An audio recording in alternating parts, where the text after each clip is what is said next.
నమస్కారం. నా పేరు శ్రీరామ్ శర్మ. ఒక పెక్యూలియర్ కేసు మధ్యప్రదేశ్ నుంచి వచ్చింది. ఒక వ్యక్తి పెద్ద ఆయన, వృద్ధుడు, కురువృద్ధుడు. అతని వయసు 70 సంవత్సరాలు పైబడి ఉంది. పైగా అతను గుడ్డివాడు, అంధుడు. అతని మీద చీటింగ్ చేశాడని చెప్పి చీటింగ్ కేసు ఫైల్ చేసి పోలీసు వాళ్ళు అరెస్ట్ చేశారు మధ్యప్రదేశ్లో. తన కోసం బెయిల్ వేశాడు, బెయిల్ అప్లై చేశాడు హైకోర్టులో. దాన్ని తిరస్కరించింది సదరు హైకోర్టు. సుప్రీంకోర్టులో బెయిల్ పిటిషన్ ఫైల్ చేశాడు. జడ్జిలు ఇద్దరూ ఆశ్చర్యపోయారు, justice JB Pardiwala, justice Ujjal బాయ్. ఈ కేసు విన్నారు. అతను కురువృద్ధుడు, వృద్ధత్వంగా కాకుండా కూడా అంధుడు, బై బర్త్ గుడ్డి. ఇతనికి బెయిల్ ఇస్తే ఏమవుతుంది?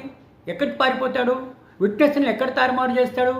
విట్నెస్ని ఎట్లా భయభ్రాంతులు చేస్తాడు అని చెప్పేసి చాలా సీరియస్గా తీసుకుని అతనికి బెయిల్ గ్రాంట్ చేశారు. 5,000 రూపాయలు షూరిటీతో పాటు.